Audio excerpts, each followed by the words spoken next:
Please note that the following is our own personal experience of Kew Gardens. We received no compensation and paid for our tickets with our own money.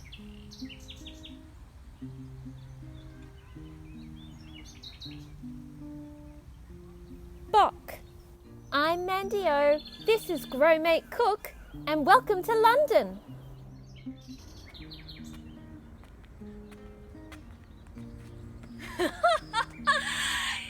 Welcome to part of our summer adventure. This is the amazing Arboretum here in Kew Gardens in London. Come on, let's go and explore. I love visiting gardens. I find there is always things to learn, inspiration to be gathered, and new ideas to contemplate. And here at Kew Gardens, it is rich with wondrous things to see and do. Kew Gardens is a large botanic garden at more than 300 acres in southwest London, and it's said to have the world's largest living collection of plants and fungi. So it's a real must-see if you're a gardener and you're already in this part of the world.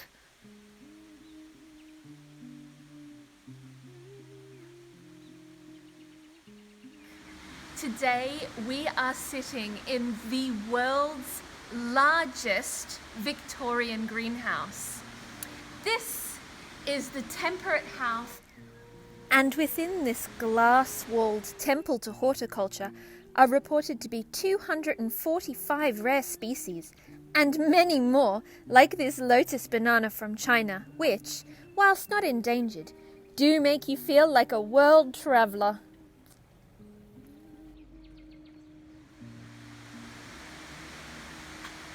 Seeing all of these Australian plants from back home. We've got Banksia and all kinds of things. It's a real cure for homesickness on the other side of the world.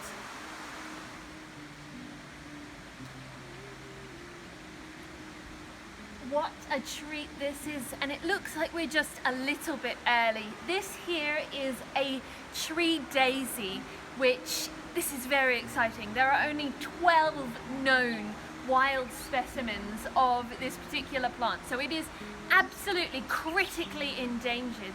But places like this here in Kew Gardens are absolutely essential for the preservation of these wonderful plants, and the flowers on this one should come up a beautiful bright pink in just a couple of weeks' time. They're a slow blooming plant, but you're never going to find something like this in a garden centre.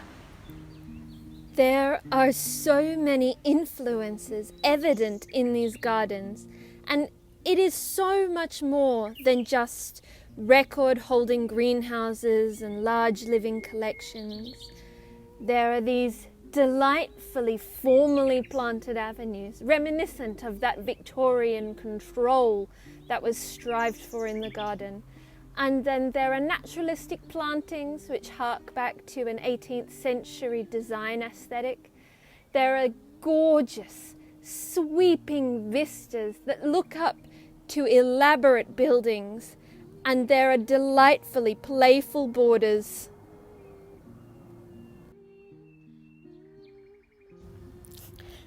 And talking of borders, the broad walk borders are a celebration of colour, shape and texture. Better still is the skillful composition.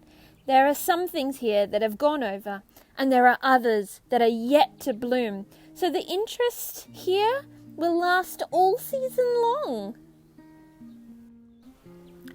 Strong perennial combinations form the backbone of these borders. The deep purple of the agapanthus next to the stunning white echinacea.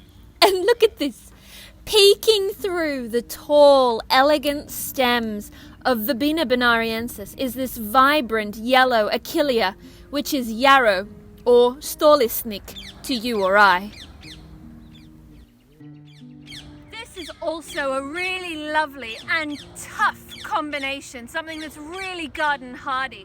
This lovely yellow achillea with the white sea holly behind spectacular. I can't help but stop and admire the fiery colours of these mass plantings of daylilies. It's bold planting like this en masse, and it shows a real confident designer. And rightly so. This clipped yew really does add structure amongst these hardy geraniums. Design at its finest, but then that's what we come here to be inspired by.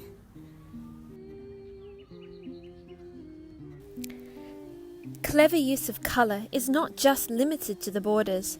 A short stroll from one end of the borders is the formal rose garden, which just offers delight after delight, and the sweet fragrance of the place is almost overpowering.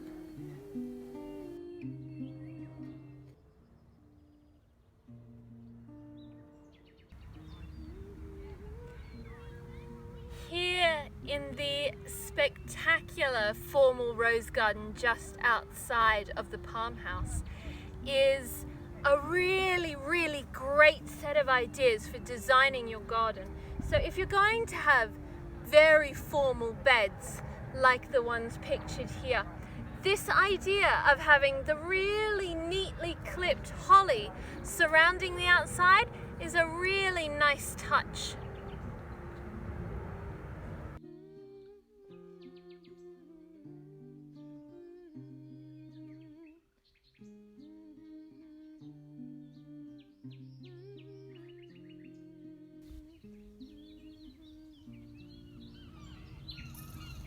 Roses, or rouge, are often a focal point in the garden, and seeing them all side by side like this means you can really compare flowers, form and fragrance. This helps you to decide what you really want in your own garden.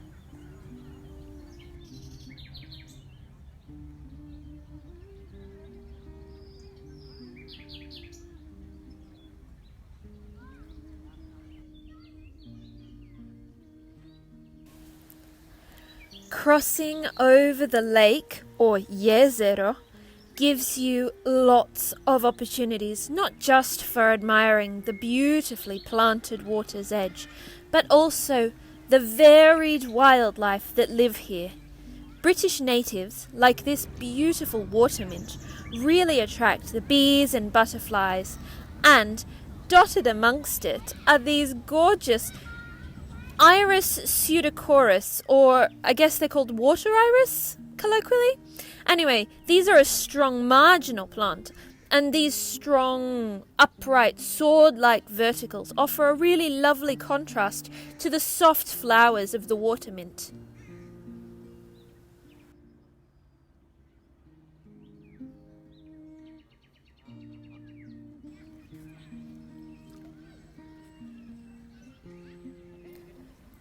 There is also an 18-metre climb for those feeling brave, up into the canopy with the treetop walkway, and this allows you, particularly at this time of year, to appreciate up close the blooms of sweet chestnut, or kesten, and the true scale of towering oak trees, or grast.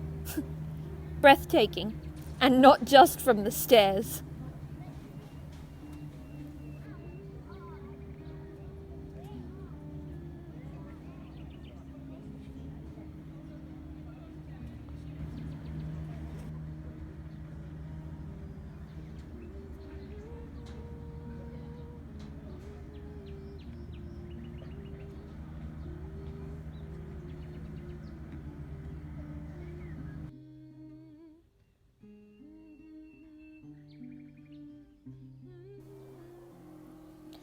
With feet back firmly on solid ground, it's time to head to the Mediterranean garden, which I believe holds its own surprises, not the least of which is how dense and green it is. When I think of the rugged coastline that inspires this type of garden, it's not usually quite so verdant. It's beautiful here though, stunning.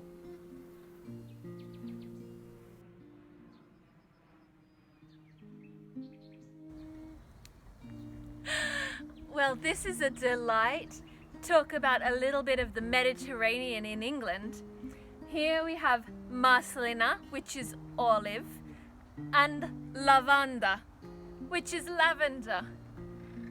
A little bit of Croatia, all the way into London.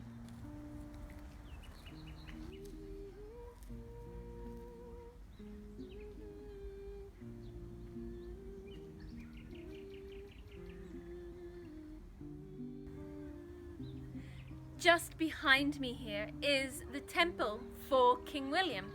Now, it was commissioned before he passed away, but unfortunately, by 1837, when this was finished, William was no more. And so it was then presented to Queen Victoria, who has dedicated it into his memory. So we're here at a very royal monument. And doesn't it look spectacular, set in this beautiful Mediterranean-style garden?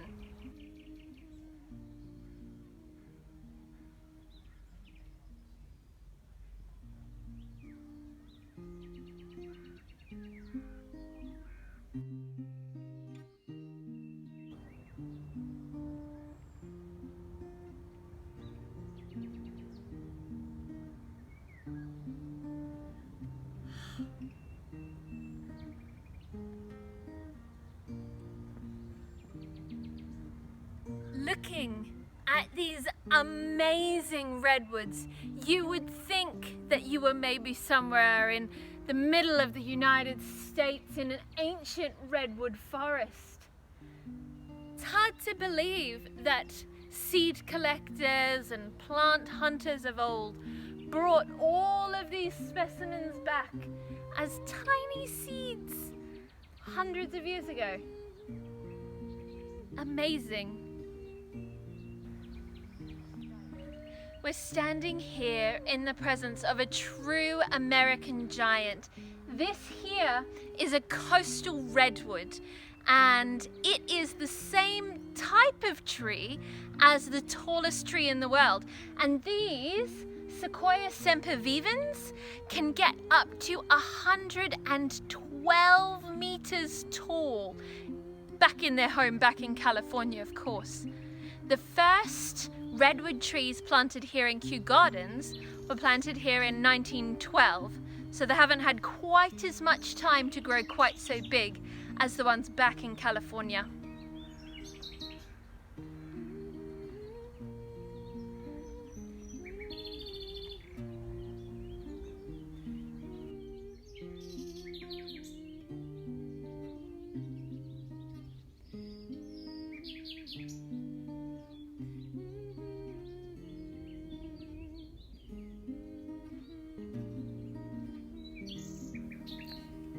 The only problem with visiting a place like Kew is that you can never seem to get to see everything you want to see in one day. I sometimes think I could spend a week here and still not get to see everything I really wanted to see.